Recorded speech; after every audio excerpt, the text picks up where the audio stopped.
ከቀዝቃዛው ጦርነት ማክተም በኋላ ባላንድ ወገን የሆነውና ሊበራሊዝም የሚመራው የኃይል አሰላለፍ ከ2008 የብራዘር ሌመን ውድ የፋይናንስ ቀውስ ወዲህ በምስራቅ ተቀናቃኞች የተነሱበት ይመስላል።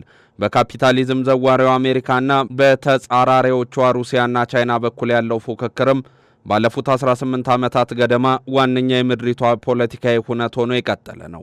ኢኮኖሚያዊ፣ ፖለቲካዊና ሉዓላዊ የበላይነትን መቆናጠጥ ዋነኛ ግቡ ያደረገው የአያላን ፉክክር ተከታዮችን እያበዛ በትይዩ መተጋተግንም መገለጫው አድርጓል።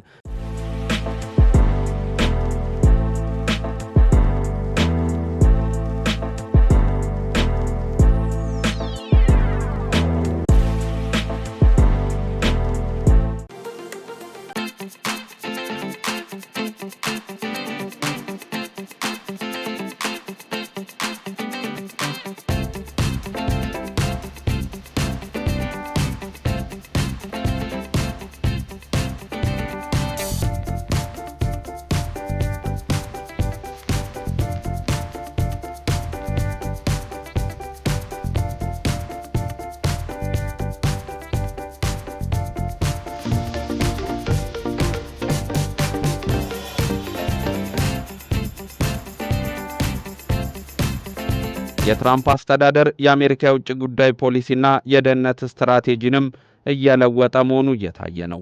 ትኩረቱን ያደረገው ደግሞ በምዕራቡ ንፍቀ ክበብ ነው። ከትራምፕ በፊት የነበሩት ፕሬዝዳንቶች ዲሞክራትም ይሁኑ ሪፐብሊካን ትኩረታቸው የአሜሪካ ኃያልነትን ዓለም አቀፍ ማድረግም ነበር። የትራምፕ አስተዳደር ቅድሚያ ለአሜሪካ ሚል መፈክር አለው። በስደት በወንጀልና በአደንዛዥ ዕፅ ዝውውር ላይ የሚያወጣቸው ፖሊሲዎችም በዚህ የሚመሩ እንደሆኑ ይነገርላቸዋል። ከትራምፕ ከፍተኛ አማካሪዎች አንዱ የሆኑት ስቲቨን ሚለር ዓለም የምትመራው በጥንካሬ በጉልበትና በኃይል እንደሆነ የተናገሩት በእርግጥም አሜሪካ ምን አይነት የውጭ ግንኙነት ፖሊሲን እንደምትከተል ቁልጭ አድርጎ ያሳየ ነው። ንግግራቸው ታዲያ ከሄነሪ ኪሲንጀርና ሪቻርድ ኒክሰን የውጭ ጉዳይ ፖሊሲ ጋር ያነጻጸሩትም አሉ። ያ በ1960ዎቹና 70ዎቹ የነበረ ፖሊሲ በአሜሪካ የፖሊሲ ታሪክ የማያወላዳ ሚል ስምም አለው። በያኛው ክፍለ ዘመን መባቻ ዊሊያም ሜክኒሊና ቴድ ሩዝቬልት አሜሪካ እንደ ኃያል ግዛትም ገንብተዋል ተብሎ ይወርላቸዋል። በ1823 ሞንሮ ዶክትሪን በሚል የወጣው መመሪያ ምዕራቡ ንፍቀ ክበብ ከአውሮፓ ሀገራት ጣልቃ ገብነት ነፃ መውጣት አለበት የሚል ምልከታም አለው። አሜሪካ ሁሉንም የአሜሪካ ሀገራት በመጠበቅ ቀዳሚ ቦታ እንዲኖራትም ሩዝቬልት ይፈልጉም ነበር። በወቅቱ አሜሪካ እንደ ቬንዙዌላና ዶሚኒካን ሪፐብሊካን ላሉ ሀገራትም የገንዘብ ድጋፍ ታደርግ ነበር። በሄይቲና ኒካራጓም ወታደሮችን አሰማርታለች።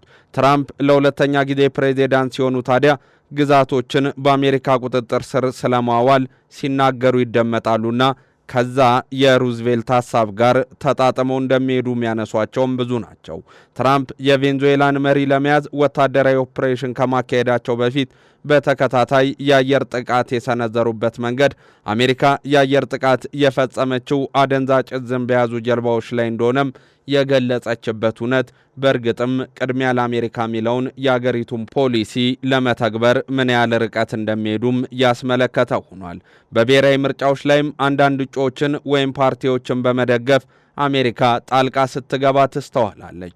ትራምፕ ፓናማ ካናል፣ ግሪንላንድና ካናዳን ለመጠቅለል እንደሚፈልጉ የተናገሩበት እውነት ታዲያ ይኸው የፖሊሲያቸው ማስፈጸሚያም ሆኖ ይታያል። ዋይት ሃውስ ይፋ ያደረገው የብሔራዊ ደህንነት ስትራቴጂ አሜሪካ ለደህንነቷና ለእድገቷ ስትል በምዕራብ ንፍቀ ክበብ ቀዳሚውን መገኘት አለባት የሚል ምልከታም አለው። ይህም በቀጠናው በአስተማማኝ ሁኔታ ላይ እንድትገኝ ያስችላታል የሚለው የስትራቴጂ ሰነዱ ዓለም አቀፍ ስትራቴጂ ሀገሪቱ ያላትን ተጽዕኖ ከሚገዳደሩ ሀገራት ጋር የሚደረግ ፉክክርን ይጨምራል። ይህም በዋነኛነት ቻይናን የሚጨምር ነው የሚል መልከት አለው። አሜሪካ በዓለም አቀፍ ፖለቲካ ገናና ለመሆን ከቻይና ጋር ትፎካከራለች። ምጣኔ ሀብታዊ መበለጥን በፖለቲካ የበላይነት ለመሸፋፈንም ሰርክ ስትታትር ትታያለች። ትራምፕ በተለያዩ ሀገራት ሰላም ለማስፈን ጥረት ያደረጉበት ሂደት ሳውዲ አረቢያ፣ ካታርና የተባበሩት አረብ ኤሚሬቶችን ጨምሮ ከአረብ ሀገራት ጋር የንግድና የደህንነት ትስስርን የማጠናከር ፍላጎትን ማሳየት እሳቸውና አማካሪዎቻቸው እንደሚሉት አሜሪካ የምዕራባውያን ስልጣኔ ጠባቂ መሆኗን ለማስመልከት ብዙ የሄዱበት እንደሆነም ይነገራል። ለአሜሪካ ቅድሚያ የመስጠት የትራምፕ ፖሊሲ ከሚገለጽባቸው መንገዶች አንዱም ነው። የትራምፕ የግል አቋም አሜሪካ በዓለም አቀፍ ፖሊሲዋ ላይ የምታሳየው አቋም ላይ ተጽዕኖ የሚያሳድርም ይመስላል።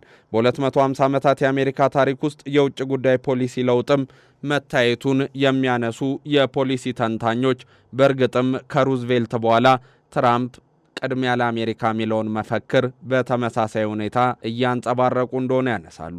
የአሜሪካ ወታደራዊ ኃይል ካለው አቅምና ቁመና ጋር በሚመጣጠን ሁኔታም በሌሎች ሀገራት ጣልቃ የሚገባበት ሂደት ቅድሚያ ለአሜሪካ የሚለውን የውጭ ግንኙነት ፖሊሲ ማቀፊያ ተደርጎ የሚታይ ነው። በትራምፕ አስተዳደር ስር የአሜሪካ የውጭ ሀገር ፖሊሲ ለውጥ ቢያሳይም በቀጣይ ዓመታት በጉልህ መንገድ ይቀይራል ማለት ላይሆን እንደሚችል ግን ይነገራል። የቻይና በዓለም አቀፍ መድረክ ያላት ጫና ከቀጠናዊነት ባለፈ የተለያዩ ሀገራትን ያማከለም ነው። በተለያዩ ሀገራት ውስጥ ቻይና ያላት ሚናን መመልከትም አያዳግትም።